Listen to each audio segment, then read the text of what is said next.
সে কি, আজকেও একই খাবার রান্না করেছো? কত করে বলি একটু আলাদা কিছু রান্না করো, এই খাবারগুলো খেতে খেতে এখন আর মুখে ভালো লাগে না। যদি মুখে ভালো না লাগে তাহলে আরেকটা বাড়িতে গিয়ে খেয়ে এসো। আমার ঘরে অন্য পদের খাবার এখন হবে না। মনে হচ্ছে সেটাই করি। এর চেয়ে যদি ওই গ্রামের রাধার হোটেলে যেতাম তাহলে দুমুঠো ভাত পেট ভরে খেতে পারতাম। তাই নাকি? রাধার হাতের রান্না বুঝি বেশ ভালো, তাই না? ভালো নয় তো কি, ও গ্রামের রাধার হাতের রান্নার যে প্রশংসা তা তুমি জানো? ও, আমি তো জানি না। আমি তো এই গ্রামেই থাকি না। আমি এই গ্রামে নতুন এসেছি তো, তাই আমার থেকে তো তুমিই ভালো জানো। হঠাৎ করে এমন ভাবে কথা বলছো কেন? আবহাওয়া মনে হচ্ছে একটু গরম। আবহাওয়া একদম ঠিক আছে। তুমি এখন ভাত খাবে না। ওঠো বলছি, এখনই বাড়ি থেকে বের হও।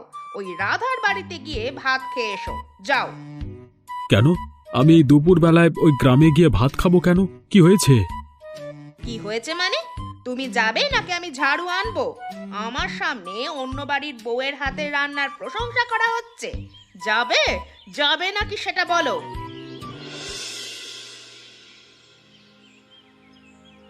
এটা কি রান্না করেছো বৌমা? এটা একটা রান্না হলো? এই গ্রামের সবাই তোমার হাতের রান্নার প্রশংসা করে, আর তোমার রান্নার এই শ্রী। কেন মা, আমার রান্না আবার কি হলো?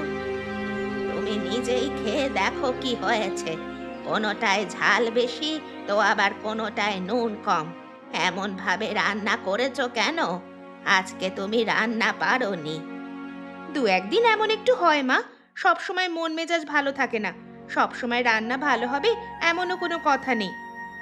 আমাকে তুমি শেখাতে এসেছো ওই গ্রামের লক্ষ্মীর হাতের রান্না কত ভালো। গ্রামের সব মানুষ ওর হাতের রান্নার প্রশংসা করে। ওর থেকে গিয়ে একটু শিখতেও তো পারো। আপনি ওর কাছ থেকে আমাকে শিখতে বলছেন? আপনার এই কথায় কিন্তু আমি বড্ড কষ্ট পেলাম মা। কষ্ট পেলে কি হবে? এই যে তুমি এটা ওটা রান্না করো, ভালো হয় না, সেগুলোও তো আমি কষ্ট করে খাই। এখন তোমাকে আমি রান্না শিখতে বলতে পারবো না? না, পারবেন না। ওর থেকে হাজার গুণে ভালো আমি রান্না করি। আপনি আমার শাশুড়ি বলে আজকে আপনাকে সম্মান করলাম, নয়তো কি যে করতাম আজকে আপনাকে। এত রেগে যাচ্ছ কেন? আমি স্বাভাবিক একটা কথা বলেছি। একজন মানুষের হাতের রান্না ভালো, সেটার প্রশংসাই আমি করতে পারবো না? না, পারবেন না। অন্তত ওর হাতের রান্নার প্রশংসা আপনি একদমই করতে পারবেন না, কারণ আরেক সেরা রাঁধুনি আপনার নিজের ঘরেই আছে। ঠিক আছে ঠিক আছে, আমি আর প্রশংসা করব না বাবা। দাও দাও, আমাকে খাবার দাও।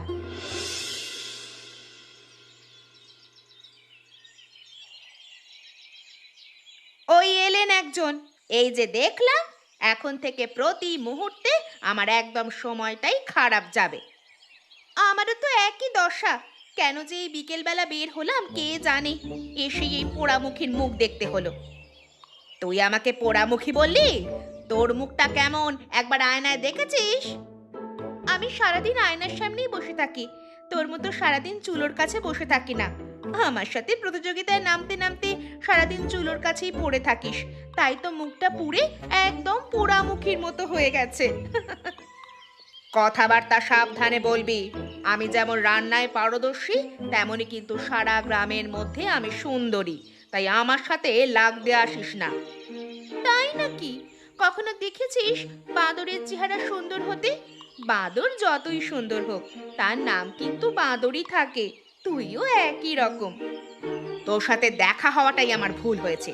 তুই আমার সাথে সবসময় লাগতে আসিস কেন বলতো? আমার হাতের রান্নার তুই হিংসা করিস সব সময়। আমার এত খারাপ দিন আসেনি যে তোর রান্নার জন্য আমি হিংসা করব। আমি নিজেই ভালো রান্না জানি, আর সারা গ্রামে আমার রান্নার যথেষ্ট প্রশংসা রয়েছে। তাহলে তুই থাক না তোর রান্না নিয়ে, আমার সাথে এত লাগতে আসছিস কেন? আমি তোর কি ক্ষতি করেছি? আমার রান্নাকে হিংসা করিস বলেই তো সব সময় আমার পেছনে লেগে থাকিস। আমার বইয়ে গেছে তোর পেছনে লেগে থাকতে। যা তো, যা এখান থেকে, যা বলছি। তোকে যেন আর কখনোই আমার চোখের সামনে না দেখি।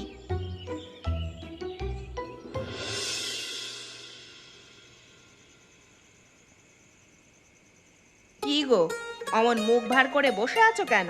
কি হয়েছে? কারো সাথে আবার ঝামেলা করেছো নাকি? গ্রামের যা অবস্থা, এই অবস্থায় আবার কারোর সাথে ঝামেলা করবার ফুসরত আছে নাকি? গ্রামের আবার কি হলো? গ্রামের কি হলো মানে? তুমি কি কিছুই জানো না নাকি? নাকি জেনেও না জানার ভান করে আছো? গ্রামে তো কত কিছুই হয়। এখন তুমি কোনটার কথা বলছো সেটা আগে বলো। আমি বলছি, গ্রামের এই যে খাল, বিল, নদী, নালা হঠাৎ করেই শুকিয়ে গেছে, ফসলগুলো নষ্ট হয়ে যাচ্ছে, সেটার কথা। ফসল নষ্ট হয়ে গেলে সারা বছর চলবো কিভাবে? কখনোই তো এমন ধরনের ঘটনা আমাদের গ্রামে ঘটেনি। হঠাৎ করে এমন ঘটনা ঘটলো কেন বলো তো? সেটা তো আমিও বুঝতে পারছি না। শীতের দিনে একটু আধটু নদী নালা শুকিয়ে যাবে, এটা স্বাভাবিক, কিন্তু একেবারে যে জল শূন্য হয়ে যাবে এমনটা তো হওয়ার কথা নয়। আমার তো মনে হয় অন্য কোনো ঘটনা আছে।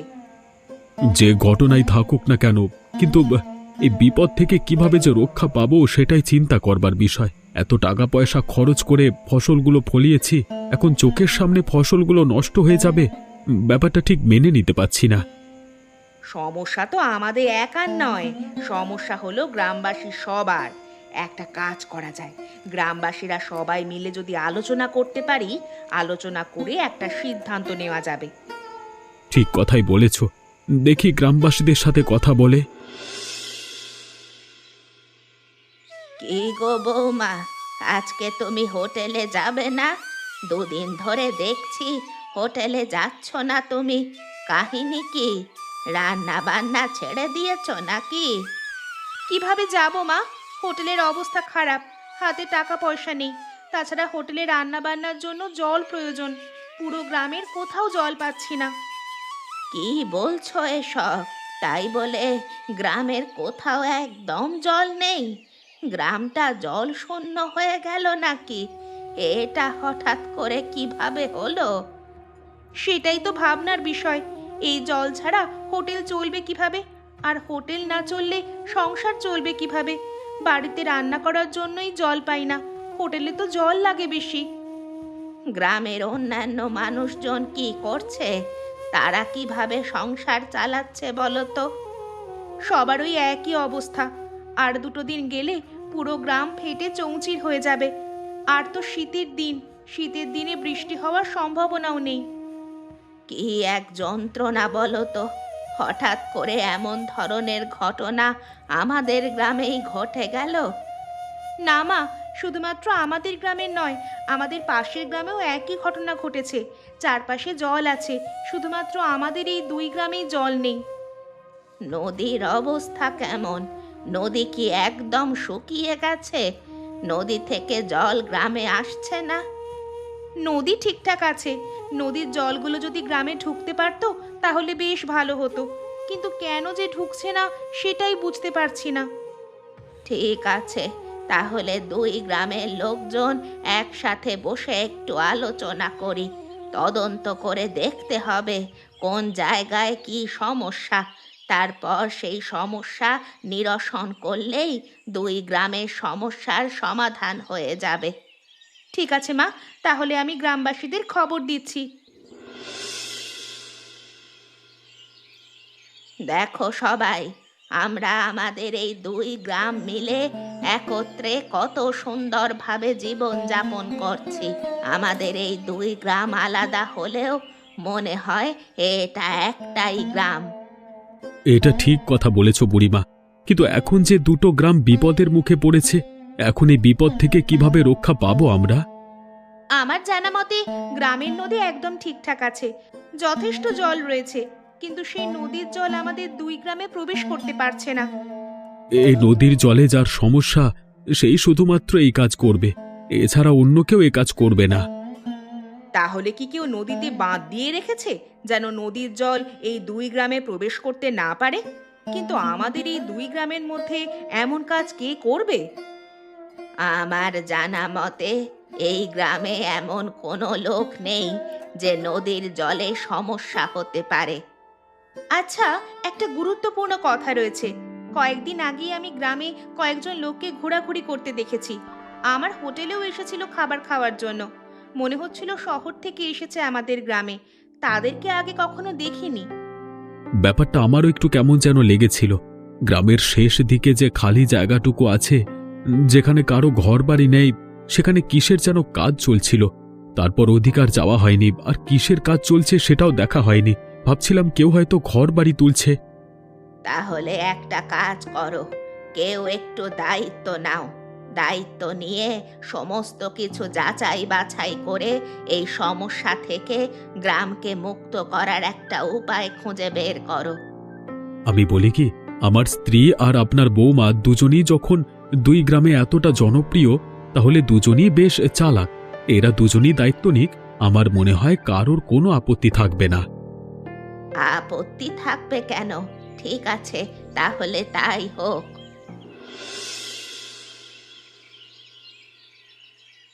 দেখো, আমরা খুঁজে খুঁজে যতটুকু জানতে পারলাম যে এই দুই গ্রামের মধ্যে যে খালি জায়গাটুকু আছে, সেই জায়গায় একটা কারখানা স্থাপন হয়েছে, আর সেটা করেছে শহরের লোকেরা। রাতারাতি আমাদের এখানে কারখানা হয়ে গেল, আর আমরা গ্রামের কেউ জানতেই পারলাম না। সেটা না হয় বুঝলাম, কিন্তু এই যে আমরা এখন দায়িত্ব নিয়ে নিয়েছি, এখন কি করব? এখন কিভাবে এই দুটো গ্রামকে রক্ষা করব?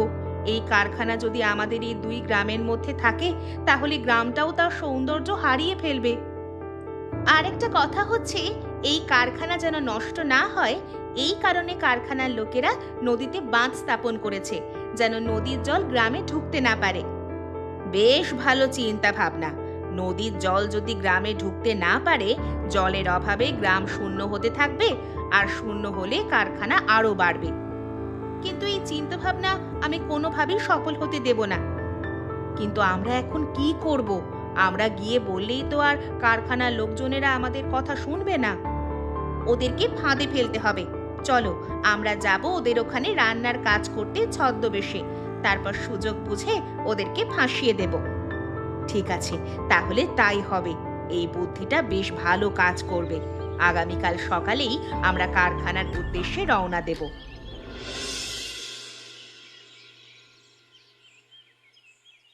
বাবু গো বাবু, আমরা খবর পেয়েছি আপনারা শহর থেকে এসেছেন। আপনাদের কাছে অনেক টাকা রয়েছে, আমাদেরকে কিছু টাকা ভিক্ষা দেবেন। যদি ভিক্ষা না দেন, আপনাদের এখানে কাজের লোকের তো প্রয়োজন হয়, তাহলেও আমাদেরকে রাখতে পারেন। কাজের লোক? এখানে তো কাজের জন্য তেমন কোনো লোকজনের প্রয়োজন নেই, আর যে কাজ আছে তা তোমরা পারবে না। আপনারা তো এখানে অনেক মানুষজন থাকেন, নিশ্চয়ই নিজেদের রান্না নিজেদেরই করতে হয়। আমরা খুব ভালো রান্না জানি, আমাদেরকে কাজে রাখবেন, আমরা আপনাদের রান্না করে খাওয়াবো। তোমাদেরকে দেখে তো অসহায় মনে হচ্ছে, তোমাদেরকে কাজ দেওয়া জরুরি, আর তাছাড়া আমাদের এখানে রান্নার লোকও লাগবে। ঠিক আছে, তাহলে তোমরা এখানে কাজে লেগে যাও। আপনাকে অনেক অনেক ধন্যবাদ। কিভাবে যে এই কৃতজ্ঞতা প্রকাশ করব। দেখো, এখানে কিন্তু অনেক দামি দামি জিনিসপত্র আছে, কখনো চুরি করবে না। চুরি করলে কিন্তু আমাদের হাত থেকে বাঁচতে পারবে না। আর মাসে মাইনে কত নেবে? মাইনে নিয়ে চিন্তা করা লাগবে না, 3 বেলা খাবার দিলেই আমরা খুশি। এরপর মাইনে হিসেবে আপনি যা দেবেন আমরা তাই নেব। ঠিক আছে, তাহলে তাই হবে। এখন থেকে কি তোমরা কারখানার ভেতরেই থাকবে? হ্যাঁ, কারখানার ভেতর থেকেই তো রান্না করতে হবে। আপনারা সমস্ত ব্যবস্থা করে দেবেন। আমরা সকালে আসব, বিকেলে রান্না করে দিয়ে চলে যাব। বেশ, তাহলে আজকে থেকেই রান্নার কাজে লেগে পড়ো। সমস্ত কিছু ঠিকঠাক করে গোছানো আছে, তবে সাবধান, কোনো কিছু যেন চুরি না হয়। তোমাদেরকে ভরসা করে কাজ দিচ্ছি। না বাবু, চুরি করে আর কোথায় যাওয়ার তো কোনো জায়গা নেই। আমরা কাজ শুরু করে দিচ্ছি।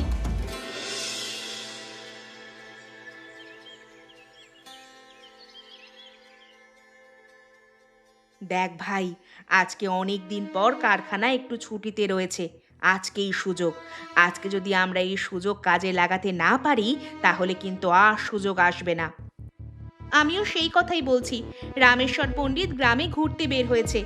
এখানে যারা কাজ করে তারাও বিভিন্ন কাজে ব্যস্ত। এই সুযোগেই সমস্ত কিছু নিয়ে আমাদেরকে পালাতে হবে। কিন্তু এই যে আমরা চুরি করছি, চুরি করাটা কি ঠিক হচ্ছে? আমি কখনো কোনো অন্যায় কাজ করিনি রে। এই যে আমার সাথে দেখা হলেই উল্টে পড়ে ঝগড়া করতিস, সেটা কি কোনো অন্যায় কাজ নয়? সব সময় ওই সব কথাই বলিস। এখন বল, চুরি করাটা কি ঠিক হচ্ছে? এই চুরির টাকা দিয়ে আবার আমরা গ্রামের উন্নতি করব। এটা মোটেও চুরির টাকা নয়। এই যে রামেশ্বর পণ্ডিত এই টাকাগুলো জমিয়েছে, সবকিছুই তো আমাদের গ্রামকে নিঃস্ব করে জমিয়েছে। এটা আমাদের অধিকার। তাহলে আর কি, তাহলে চিন্তা করার কোনো কারণ নেই, চল। আরে তাড়াতাড়ি কর, রামেশ্বর পণ্ডিত এক্ষুনি চলে আসবে। এই নেও, তোমাদের সমস্ত টাকা এখানেই আছে। আমি আর রাধা মিলে সমস্ত টাকা এখানে নিয়ে এসেছি। কারখানায় আর অবশিষ্ট কোনো টাকা নেই। বাবা গো বাবা, তোমাদের এত বুদ্ধি আর এত সাহস, আমি দেখে অবাক না হয়ে পারছি না।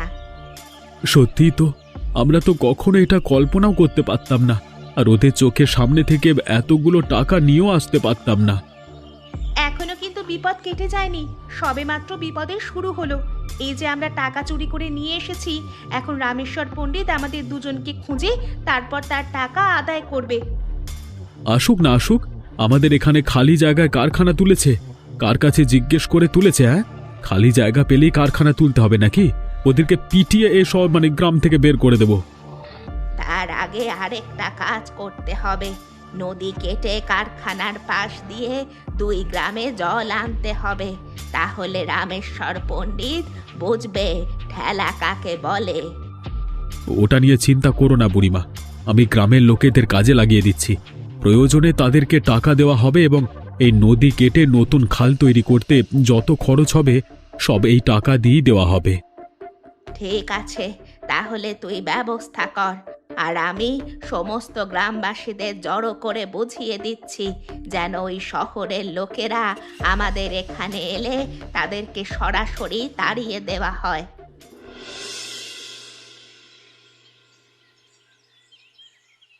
কি গো মেয়েরা, কি ভেবেছিলে আমি তোমাদেরকে ধরতে পারবো না? অবশেষে তোমাদেরকে খুঁজে বের করলাম। আমি পাতালে গিয়ে লুকিয়ে থাকলেও তোমাদেরকে খুঁজে বের করতে পারতাম।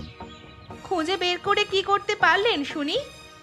খুঁজে যখন বের করতে পেরেছি, কি কি করতে পারবো না পারবো সেটাও পরবর্তীতে দেখতে পাবে ভালোভাবে। কত কিছুই তো দেখার বাকি আছে, আপনিও দেখতে পারবেন সময় হলে। দেখো, আমি শহর থেকে তোমাদের গ্রামে ব্যবসা করতে এসেছি, তা আমি চাই না তোমাদের গ্রামে কারোর সাথে আমার ঝামেলা হোক। তা আমি কোনো ঝামেলা সৃষ্টি করতে চাইছি না। আমার টাকা যত দ্রুত সম্ভব আমাকে ফিরিয়ে দেবে, ব্যাস। আপনার টাকা? আপনার টাকা কবে থেকে হলো? ওগুলো তো আমাদের 2 গ্রামকে চুষে যে টাকাগুলো আপনি নিজের কাছে জমিয়েছিলেন, সেই টাকাগুলো। সেগুলোর ওপর আমাদের অধিকার আছে। অনেক আশা নিয়ে এই গ্রামে ব্যবসা করতে এসেছিলাম, কিন্তু এই গ্রামে যে তোমাদের মতো অসভ্য কয়েকজন থাকে সেটা বুঝতে পারিনি। আমাদের গ্রামে আরো অসভ্য আছে, সেগুলোর সাথে তো আপনার পরিচয় হয়নি। আমরা ভালো বলে আপনাকে এইভাবেই ছেড়ে দিয়েছি, কি বলিস? আমি এত কথা শুনতে চাই না। আমার টাকা আমাকে ফেরত দিয়ে দেবে, তোমাদের সাথে আমার ঝামেলা শেষ হয়ে যাবে। এর বেশি আমি আর কিছু করতে চাই না। ঠিক আছে, আপনি যখন এত করে বলছেন আর আমরা ধরা পড়েই গেছি, আপনাকে আপনার টাকা ফেরত দিয়ে দেওয়া হবে। তবে এখন তো দিতে পারবো না, সেই টাকা আমরা আলোচনা সভায় জমা দিয়ে দিয়েছি। আমার টাকা তোমরা আলোচনা সভায় দিয়েছো কেন? এখন সেখান থেকে এনে দেবে। আপনি একটা কাজ করবেন, আজকে বিকেলে আলোচনা সভায় সময় মতো চলে আসবেন, এসে আপনার টাকাগুলো নিয়ে যাবেন। আপনাকে কেউ কিছু বলবে না। ঠিক আছে, টাকা যখন নিয়েছো আর টাকা যখন তুলতেই হবে, তখন আমাকে যেতেই হবে। আজ আমি আসবো।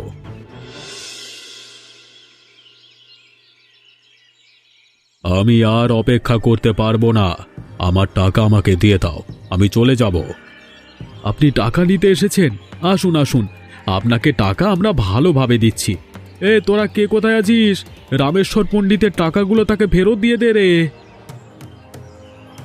ওরে মুখ পোড়া, আর কোনো জায়গা পেলি না? আমাদের এই সুন্দর 2 গ্রামকে নষ্ট করতে এসেছিস, আবার এখানে এসে টাকা টাকা করছিস? ওরে, তোরা দেখছিস কি? টাকা ভালোভাবে দে। শুধু কি এই ব্যাটাকে মারলেই হবে? ওদিকের যে কারখানাটা রয়েছে সেটার ভাঙচুর কখন হবে? এই দুই গ্রামের মাঝখানে যেন কোনো কারখানা দাঁড়িয়ে না থাকে। আরে আরে, তোমরা করছো কি? আমি তো তোমাদের ভালোর জন্যই কারখানা দিয়েছিলাম। ভালো? সেই ভালোর জন্যই তো আপনাকে পুরস্কার দিচ্ছি। আপনি ভালোভাবে পুরস্কার গ্রহণ করুন। মেরো না, আমি আর সহ্য করতে পারছি না। আমি আর এখানে ব্যবসা করবো না। আমি চলে যাব, শহরে চলে যাব। আর এখানে থাকবো না। ছেড়ে দাও। ওরে ওরে, তোরা এটাকে ছাড়। নিজের ভুলও বুঝতে পেরেছে। আজকে বিকেলেই এই গ্রাম ছেড়ে সমস্ত সাঙ্গ নিয়ে চলে যাবি। আজকে আমার এই অবস্থা হয়েছে একমাত্র এই দুই রাঁধুনি বউয়ের জন্য।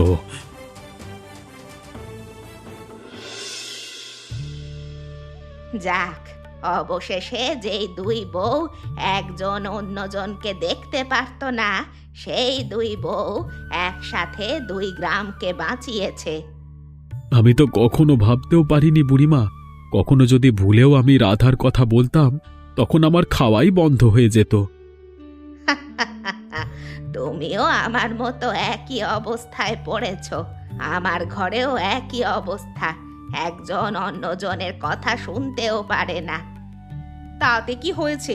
আমরা একজন অন্যজনকে দেখতে না পারলেও গ্রাম তো আমাদের দুজনেরই, তাই না? এবার থেকে আর কখনোই দ্বন্দ্ব হবে না। এবার থেকে আমাদের এই দুই গ্রাম একটা গ্রামে পরিণত হবে। এই গ্রাম যখনই কোনো বিপদে পড়বে, আমরা দুজনে ঝাঁপিয়ে পড়ে সেই বিপদ থেকে আমাদের গ্রামকে রক্ষা করব। আমরা তো এটাই চাই।